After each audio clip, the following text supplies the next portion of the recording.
Welcome to today's deep dive. We're really getting into clear thinking, turning ordinary moments into extraordinary results. And I don't know about you, but I can always use a little help in the thinking department, right? Absolutely. And this book is full of actionable advice on how to do just that. Yeah, and it's not about, becoming some kind of mental genius overnight. It's about making those everyday choices, the little ones, in a way that actually leads to a more fulfilling life, even when things are kind of chaotic, which, let's be honest, is most of the time. And it all begins by understanding why we often struggle with clear thinking in the first place. Right, like why do we sometimes react in ways that make us think, wait, what was I thinking? The book kicks off with this great story, The Case of the Exploding Manager. It perfectly illustrates how even intelligent, capable people fall into the trap of default reactions when they don't engage in conscious thought. Okay, so paint a picture for me. What happens with this exploding manager? Imagine you're overhearing a manager on a crucial call. Things get a little heated, they totally lose their cool, and ultimately, it costs them their job. Ouch. That's a tough situation all around. It is. And the worst part is, it could have been avoided. That's what I'm thinking. So how do we avoid becoming that manager? Yeah. The book mentions something about default modes. Right. These are those automatic reactions we fall into without even realizing it. The book breaks down four main default modes that are pretty much universal. And simply recognizing these patterns in our own lives is a huge step toward taking back control of our thinking. Okay, let's break them down. Hit me with default mode number one. First up is what the author calls emotional default. It's letting your feelings dictate your actions rather than, logic and reason. Oh, so like that time I got in a heated debate and may have let my emotions get the best of me instead of like actually listening to the other person's point of view. Exactly. It's a common trap we all fall into from time to time. And it can show up in all sorts of ways. Sending that angry email you later regret, making impulsive decisions based on a fleeting feeling, you name it. It's like our emotions hijack our better judgment. Been there. Okay, what's default mode number two? Next up is ego default. Ego. I feel personally attacked. Just kidding. Yeah. But seriously, what does that mean? It's not about vanity. It's about letting your self-image dictate your choices over what might actually be best for the situation. Give me an example. I'm having trouble picturing that. Sure. Imagine you're struggling with a task at work, but you're too afraid to ask for help because you don't want to appear incompetent. Ah, so you end up potentially jeopardizing the entire project because you were too worried about what others might think. Exactly. It's about prioritizing being right over actually doing what's right. Oof, that's a tough one. We got to unpack that a bit more, but let's move on to default number three. The third one is social default. This is all about the pressure to conform, even when it's not in your best interest. Like, everybody else is doing it, so it must be okay, kind of thing. Exactly. The book has this great analogy about a group of people digging a ditch. Everyone's using their bare hands, and then one person decides to take a week off to invent the shovel. People would think they were crazy, right? Right. You don't want to be the one rocking the boat or going against the grain. And yet, sometimes, that's exactly what needs to happen. Okay, that makes sense. Okay. So we've got emotional, ego, and social default. What's the last one? The final default mode is inertia default. It's about sticking with what's comfortable and familiar, even when it's no longer serving you well. Ah, yes. Good old comfort zone. Right. It's so easy to get stuck in a rut, whether it's at work, in relationships, you name it. It's like, if it ain't broke, don't fix it, right? Except sometimes it is broken, but we're just too afraid of the unknown to make a change. It's choosing the path of least resistance, even if that path is leading you nowhere. Wow, it's amazing how just hearing these default modes described, I'm already starting to see them in my own life. Right.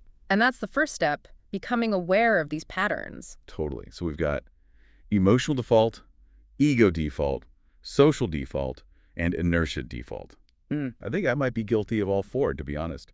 How about you? Which one do you resonate with the most? Well, So we've got these like default modes figured out, the ones that can really trip us up. But now what?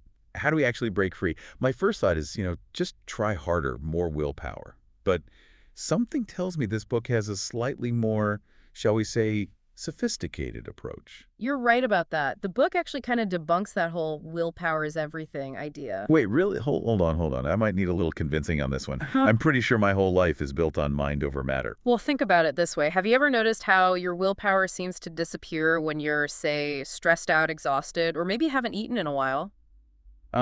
Yeah, actually. Trying to, make a rational decision when I'm hungry is pretty dangerous. Like my brain stops working. Exactly. It's not that you suddenly lack willpower, it's that your mental energy is depleted, like a muscle that's been overworked. Okay, that makes sense. So if it's not all about willpower, what's the secret? Well, the book suggests two more sustainable and I think more effective approaches: Yeah. rewriting your defaults and elevating your thinking position. Rewriting your defaults. That sounds pretty high tech. Are we talking about like, brain surgery here? It might sound complicated, but it's really about consciously replacing those automatic, often unhelpful reactions with ones that actually serve you better. Remember the HLT acronym we talked about earlier? Yeah, like before you react to something, you check in with yourself. Hungry, angry, lonely, tired. Exactly. If any of those are true, it's probably a good idea to, take a step back before doing something rash. It's like hitting the pause button on your reaction. Exactly. And that pause creates space for conscious thought and choice, which is what clear thinking is really all about. Okay, so more space, fewer snap judgments. Got it. But this rewriting thing, that doesn't happen overnight, right? Sounds like it takes some work, It does take practice, like anything else worth doing. like building a muscle. Yeah. You got to put in the reps. Okay, so we could rewrite those default reactions. What was the other one? Elevating your thinking position. Right. Elevating your thinking position, which might sound a bit, I don't know, abstract, a little aspirational maybe? It is, but in a really practical way. It's about developing qualities within yourself that naturally lead to better thinking, almost like you're setting yourself up for success. So it's not about trying to be a perfect thinker all the time, but rather about building this like internal foundation that supports clear thinking. Exactly. Okay, I like where this is going. So what are these magical qualities that make up this foundation? The author boils it down to three pillars of powerful thinking: self-awareness, confidence, and self-accountability. Okay, those three pillars of powerful thinking, self-awareness, confidence, and self-accountability, I'm all about building a strong foundation. So let's break those down, starting with self-awareness. So it seems kind of self-explanatory, right? Knowing yourself, what makes you tick? It's about really understanding your own patterns. Like, when are you most likely to fall into those default modes? What are your, blind spots? Because if you're not aware of your weaknesses, it's tough to, actually do something about them. It's like trying to avoid potholes when you don't know where they are. Okay, that makes total sense. So pillar number 2, confidence. Now, we're not talking about, arrogance here. Well, definitely not. It's about trusting yourself, your gut, your judgment, and that allows you to focus on what's actually best for the situation, not just on, being right all the time. Yeah, being right doesn't always equal being effective. Yeah. So confidence is about being able to say, hey, I might not have all the answers here. Or even, you know what, I messed up. Exactly. And that ties directly into that third pillar, self-accountability. It's about owning your actions and the outcomes, especially when things don't exactly go according to plan. It's so much easier to point fingers, but taking responsibility, that's where the growth happens. I noticed the author shared a pretty interesting story about this from their own life, dealing with a pretty tough boss. Right. Instead of getting bogged down in all the challenges and frustrations, he kind of stepped back and looked at his own role in the situation, focused on what he could control, and ultimately that led to more success. So it's more about focusing on your response to a situation Yeah. rather than the situation itself. It reminds me of that saying, what is it? You can't always control what happens to you, but you can control how you react to it. Something like that. Exactly. All right, so we've got self-awareness, confidence, and self-accountability. These aren't just like nice personality traits to have. These are the building blocks for a seriously strong mindset. And the really cool thing is they all kind of play off each other. Self-awareness helps you build confidence, and that confidence then empowers you to take more responsibility. It's like a positive feedback loop for your brain. Yeah. Sounds pretty great. But how do we actually start to build these pillars? Where do we begin? Well, one really powerful suggestion in the book is to set high standards for yourself. Strive for excellence in everything you do. I'm all about that. And the book tells a great anecdote about Henry Kissinger, the former Secretary of State, and how meticulous he was. Oh, yeah, he was legendary for it. The story goes, Kissinger asks an aide to, draft a memo for him, right? And after reviewing it, he asks the aide, "Is this your best work?" And the aide goes back, revises it, brings it back to Kissinger, and Kissinger asks the same question: "Is this your best work?" Yeah. And this happened multiple times, over and over. Wow, talk about high expectations. And it wasn't until the aide could confidently say, "Yes, this is absolutely my best work," that Kissinger would even look at the memo. Now that's commitment to quality. But it makes you wonder, how do you actually know when something is good enough? Especially if, maybe you're used to settling for less than your best.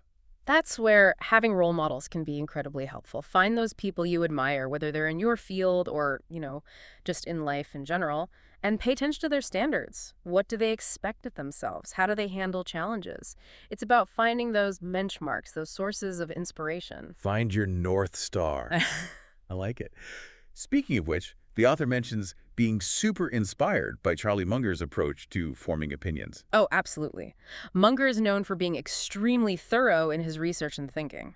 He once said that he never allows himself to have an opinion on something unless he can argue the opposing side better than the person he disagrees with. Now that's taking a deep dive. It's like that saying, if all you have is a hammer, everything looks like a nail. Hmm.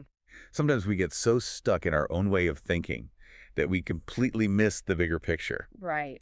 which leads us to the book's framework for more rational decision-making. Right, and it's a pretty straightforward framework, broken down into 4 steps. Define the problem, explore solutions, evaluate your options, and then execute with commitment.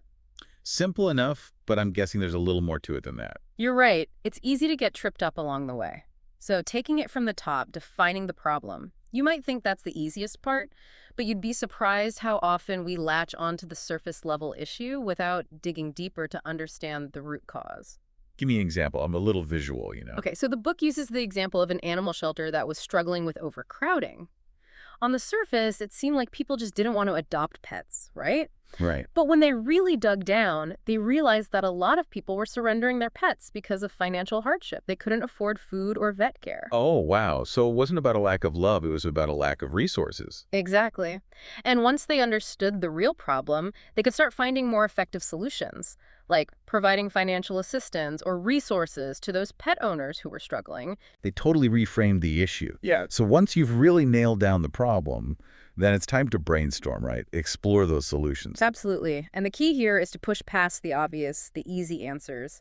Don't limit yourself. Aim for at least 3 different potential solutions for every problem. Because if you only have one option, it's not really a choice, is it? Precisely. Now, once you've got your options laid out, comes the tough part. Evaluating those options. How do you decide which path to take? Yeah, that can get overwhelming. It definitely can. So the book had a really great tip for this. Focus on the single most important criteria for success. So it's about figuring out your top priority and then letting that guide your decision. Exactly. It's about being strategic. Okay, I like that. Ruthless prioritization. And then finally, once you've made that choice, You execute it with commitment. And unless there's some new information or a real need to reevaluate, trust the process you just went through. Don't get stuck in a cycle of second-guessing yourself. no more buyer's remorse. But let's be real, we all make mistakes, even when we have the best intentions. Any tips for minimizing those, "Ugh, I can't believe I did that again" moments? Absolutely. It all goes back to that self-awareness we were talking about. Recognize your patterns, especially those that might lead to not so great decisions. Are you more impulsive when you're tired? Do you shy away from conflict? Once you know your tendencies, you can create systems to safeguard against them. Like setting some boundaries for yourself. I love that the author made a pact with his colleagues that if they caught him checking email before 11 a.m., he had to buy everyone lunch. It worked. And never underestimate the power of a simple checklist to make sure you've hit all the key points before pulling the trigger on a decision. Those checklists are lifesavers. And lastly, try perspective shifting. Step outside of your own head for a minute. Ask yourself, what would someone I admire do in this situation? Sometimes we need to borrow some wisdom from those we look up to. Well, this has been an amazing conversation. So much to think about. We've talked about those sneaky default modes that can sabotage our best intentions, how to build a powerhouse mindset with self-awareness, confidence, and self-accountability, and then equipped ourselves with some really tactical tools and strategies to make smarter choices in those crucial moments. It all boils down to recognizing that clear thinking isn't this magical superpower that some people are born with. It's a skill. And like any skill, you can get better at it with practice and a little effort. It's about showing up for yourself, making conscious choices, one thought at a time. This deep dive has given us a ton to chew on. Hopefully you feel as inspired as I do to, really level up your thinking game. Until next time, stay curious and keep those minds sharp.